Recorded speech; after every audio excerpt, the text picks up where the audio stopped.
Hey, what's up, guys? Welcome to the No Coaster podcast. This is episode 7, and today we will be covering UFC 305, Dricus du Plessis versus Israel Adesanya.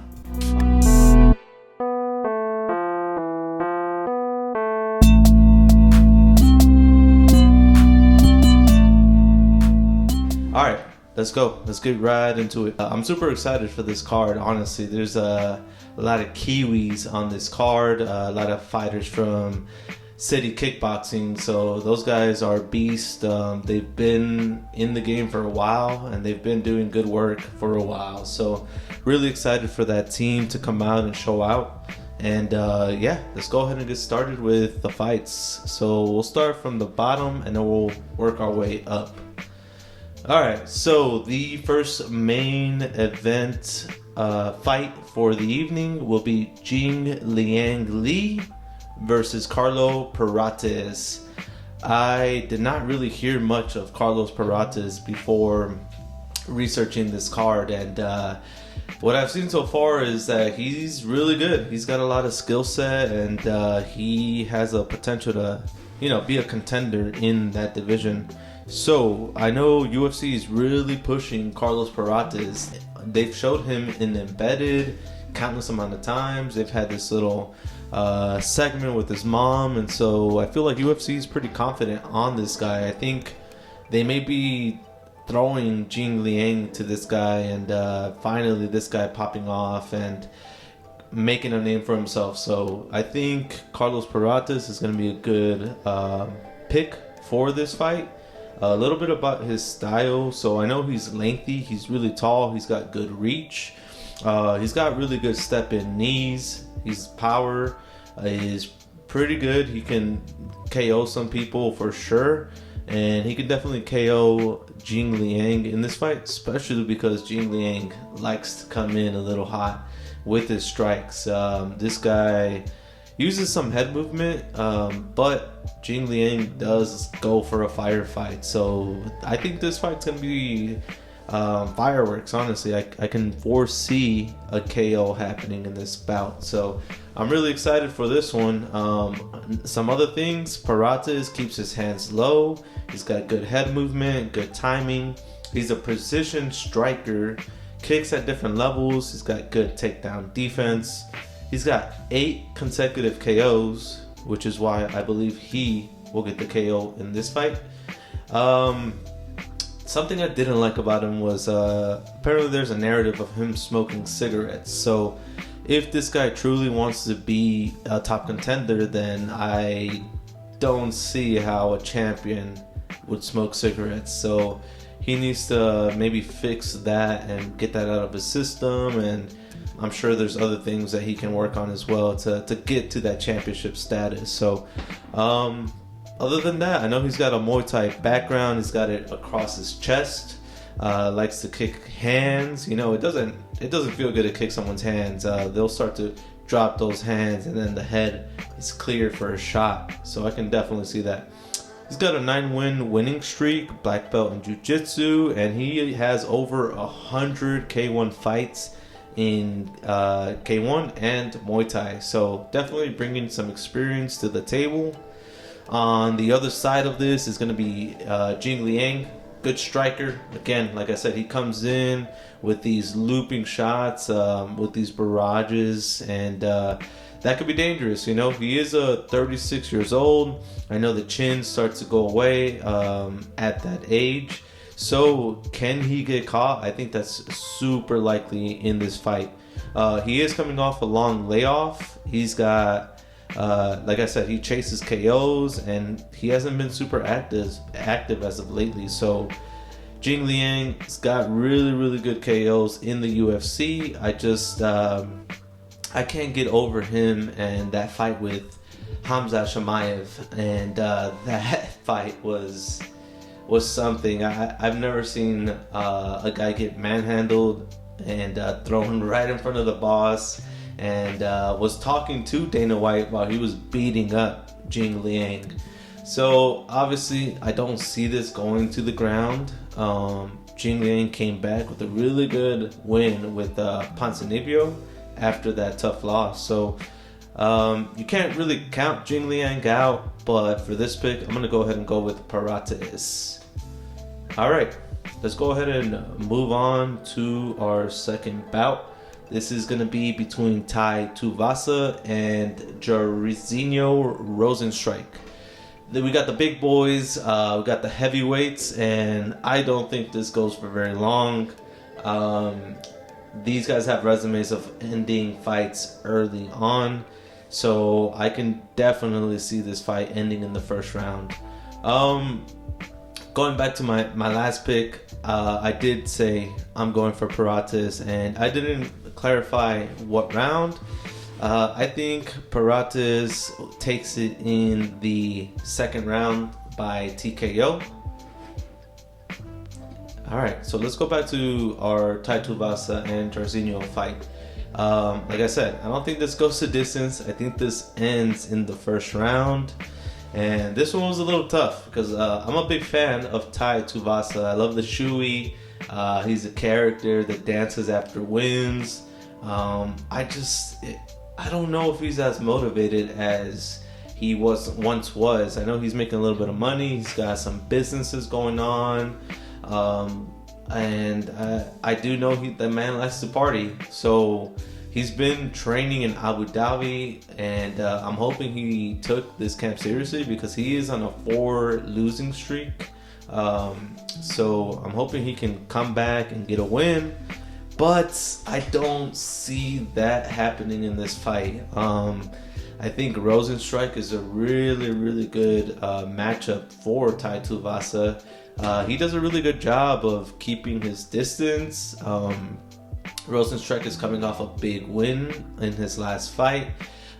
He gets clipped when being walked down. So if Tai Tuivasa can walk him down almost like Francis Ngannou did, that could be a problem for Rozenstruik. But I think Rozenstruik has good footwork. He's gonna maybe frustrate Tai Tuivasa and then get some sneaky hits because Tai Tuivasa is hittable.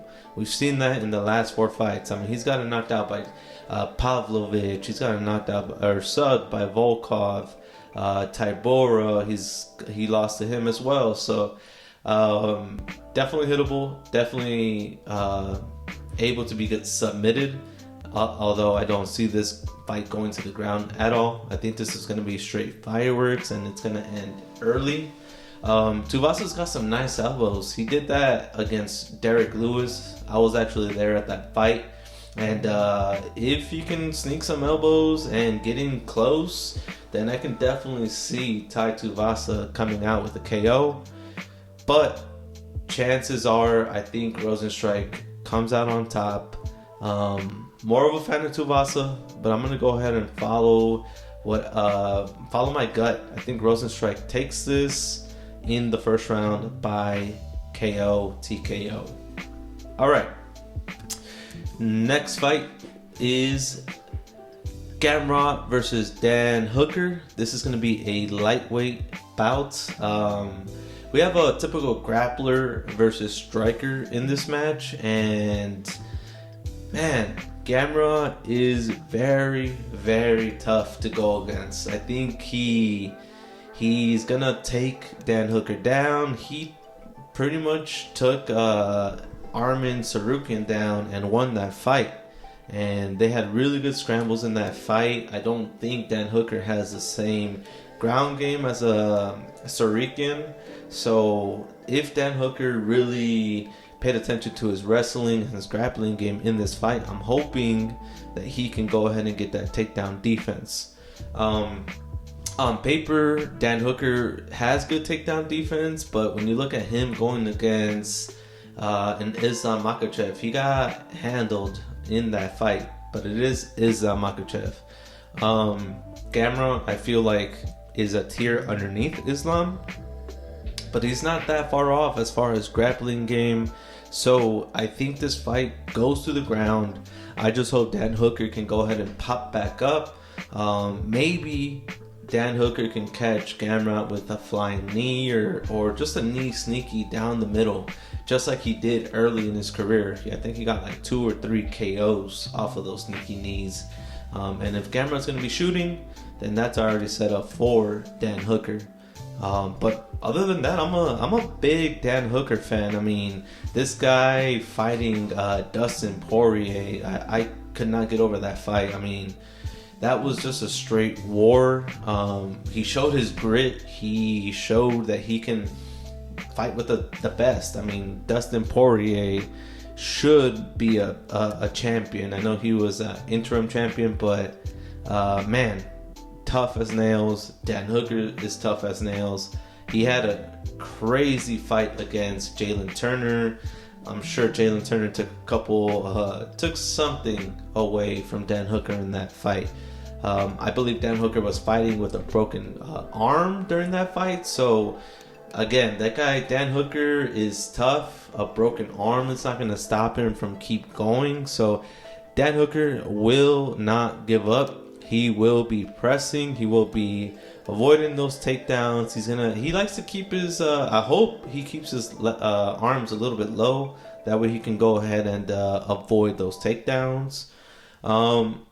Man, this one was really tough. I did not want to go the easy route and say Gamrot takes him down and controls him, because that's definitely a possibility. But I'm gonna go ahead and go for Dan Hooker. I'm a big fan. I don't know. So with some of these fights, I just can't get over of how much of a fan I am of these fighters, and so I'm rooting for Dan Hooker. I think he can get it done. I think this is a different Dan Hooker coming in that's hungry. This could be maybe one of his last opportunities to go for the belt. If he beats this guy, Gamrot, then he's maybe a fight or even might be fighting for that belt eventually. So I don't know. I think my gut is telling me Dan Hooker for this one. So let's go ahead and lock that in. Dan Hooker, give me him KO in the second round. I'm hoping it's a knee. I feel like Gamrot prepared for that. So maybe he can make it ugly and throw in some elbows and finish this off in the second round. So that's my pick for that. And we move on. All right. So we have our co-main event between Kai Kara-France and Steve Erceg. Steve Erceg kind of came out of nowhere. He fought for a championship belt in his last bout. I think he was definitely not top 5. I think he was like 9 when he fought Pantoja, and actually he had to put Pantoja for run for his money. And Steve Erceg has been a name that recently has been going around, and now everyone knows who Steve Erceg is after that bout. I think he had a couple mistakes in that fight. He could have easily won that fight. He could have been champion right now. He just made a couple mistakes towards the end, and Pantoja got the best of him. So that comes with experience, I feel like. You know, he got thrown into the fire. I'm sure he learned from that. And I know there is complications when it comes with a fighter coming off a championship loss. You know, that's going to be something tough to, get through. But I think Steve Erceg is really technical. I really like his skill set. Doesn't look like a UFC fighter, doesn't act like a tough guy, but this guy can definitely scrap. He's got good submissions. He's got good boxing. He's a really, really good fighter who likes to manage his distance. So with someone like Kai Kara-France who can knock people out, I mean, look at what he did against some of his last opponents, Cody Garbrandt, for example. He is a former champion, and Kai Kara-France got that done. Kai Kara-France was doing really good against Brandon Moreno. Brandon Moreno came back with that liver kick or that body kick and took out Kai Kara-France. And so I was there for that fight as well. I was super excited for Brandon Moreno winning. I was hyped. That's my Mexican championcy right there. I got his card.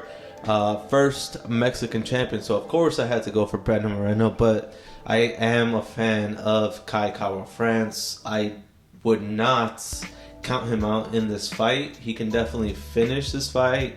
I don't know if he can win a decision win. I think maybe Steve Erceg lands more shots. He might be more technical, good distance. And I think Steve Erceg might get this done. I think he gets it done in a decision win. And my man Kai Kara-France, like I said, I'm a big fan, but I gotta go with Steve Erceg. I think this guy is definitely gonna become a future champion, and I'm excited for what he has in store in the future. So I'm excited though for this part of the world, New Zealand, the Kiwis coming out and showing out in this pay-per-view. So it's gonna be definitely a good test for those guys in the flyweight division. And yeah, let's go ahead and lock that in for Steve Erceg for this fight. And we move on to our main event. Our main event is going to be Dricus du Plessis versus Israel Adesanya. And man, I know a lot of people are fans of Israel Adesanya. I gotta say, he's probably my favorite fighter. Right behind... man, this is hard. Actually, I gotta say Max Holloway and then Israel. If not, they're probably tied for first for me. I love how they carry themselves outside of the octagon and inside. They're both warriors, but Izzy, man, he has been super impressive in his career. I don't think there's been an active UFC champion like Israel in the last decade. I could be wrong, but Israel would fight 2 to 3 times a year. He would defend his belt, and you don't really see that nowadays. There's champions fighting maybe once a year, unless you're Alexis Pereira, which he's already got a fight, I think, that got announced a couple days ago against Roundtree in October. That guy fights a lot. Israel was on that same stature, so Israel's definitely respected in the UFC game. I think that probably wore down on his body, and that's been the constant narrative. You know, he's taken some time off, he's been healing, he's gotten some treatments done in different countries, stem cells. He got a good break so that he can take care of himself, because he did not look like Israel the last style bender against Strickland. That was a tough fight for me to watch. He almost got finished in the first round, and the plan didn't work. I think Strickland came in with a really, really good plan in that fight. He kept walking Israel down. Israel wasn't able to really manage his distance well. He wasn't really able to counter. That Philly shell was a problem for Israel. And so, again, I don't know if it was injuries. I don't know if it was because he was too active or he didn't come in with the right game plan. But for me, he didn't seem like the Izzy that comes out and shows out for these bouts. So with the time he's taken off, I'm sure him and his city kickboxing team have definitely came up with a game plan, because this fight has been brewing for quite a minute. I know they had a nasty exchange a long time ago after Dricus beat Whitaker. Israel's been really emotional when it comes to Dricus, and that's where I'm a little worried. I'm not sure if Israel is just upset about what Dricus said about being the only real African champion. That definitely rubbed Israel the wrong way. But the press conference earlier today, Israel was a little emotional.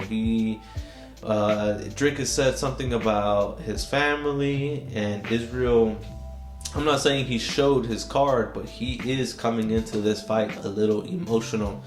I hope Izzy, stands his ground. I think that's going to be super important. If he lets Dricus du Plessis just go ahead and walk him down like a Strickland did, then the night might not go well for Israel Adesanya. So he needs to be able to stand his ground. He needs to be able to utilize that jab. I mean, Dricus will come in with these barrages, and everyone talks about his goofy style.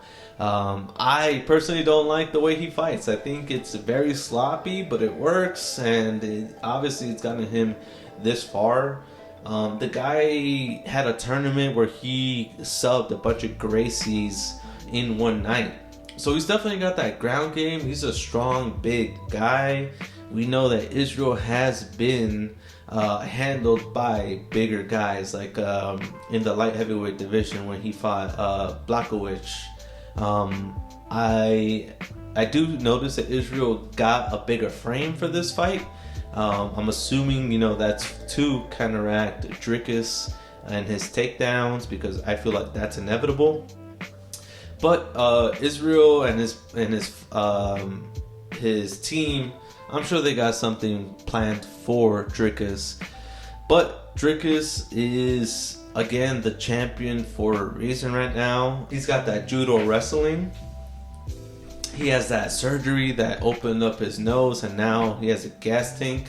He's always had a gas tank, but now, especially that Strickland fight, he really turned it on during that 4th and 5th round. So I'm not worried about Dricus getting tired out there, unless maybe he's on the back foot and Israel again holds his ground. Then that would be great for Izzy.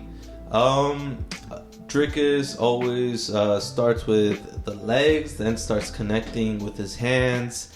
Dricus did get hurt by Tavares and Brunson. He even almost got hurt, knocked out by Darren Till with elbows. Those are fighters that Israel has already beat. He's beaten Tavares, he's beaten Brunson in spectacular fashions. And so if those two guys were wearing down on Dricus, and I think Israel can definitely utilize, his experience and beating those guys and taking that same energy into this fight. Dricus does load up with his strikes, and at times he can keep his chin up. So Israel is a counter fighter. He did that, where he ducks his head backwards and he go ahead and counters with a left hook or right hook. He did that against Whitaker. He did that against Alex Pereira. He sometimes will play possum against the fence. I don't know if that works too well in this fight. I think he needs to utilize that movement, that footwork. He needs to get out of the way of those barrages. And again, utilize that jab, distance management, and impose his will on Dricus. And I think Israel Adesanya gets the win in this bout. I've seen a lot of people go for Dricus, but again, I'm a big Izzy fan. I cannot count the man out. I think this guy is going to be the first guy that actually gets his belt for the 3rd time. I think it's been done by other people, but it hasn't been done in the fashion that Izzy has done it. So I think Israel makes history tomorrow morning or tomorrow night. And I'm super excited for Israel. I'm definitely putting my money on him. So go ahead and give me Israel Adesanya for a 3rd round TKO. And that's it, folks. I appreciate you guys tuning in. I know this podcast was a lot different than what we're used to.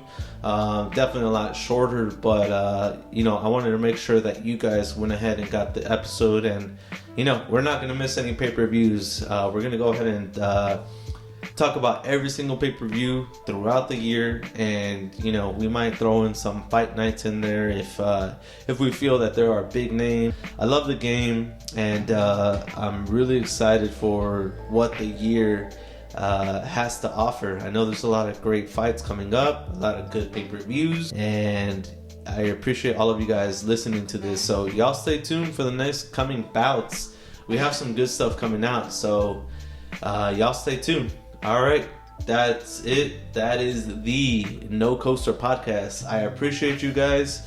Y'all have a good day, and watch some fights, man. Go ahead and lock in your picks, and let's go.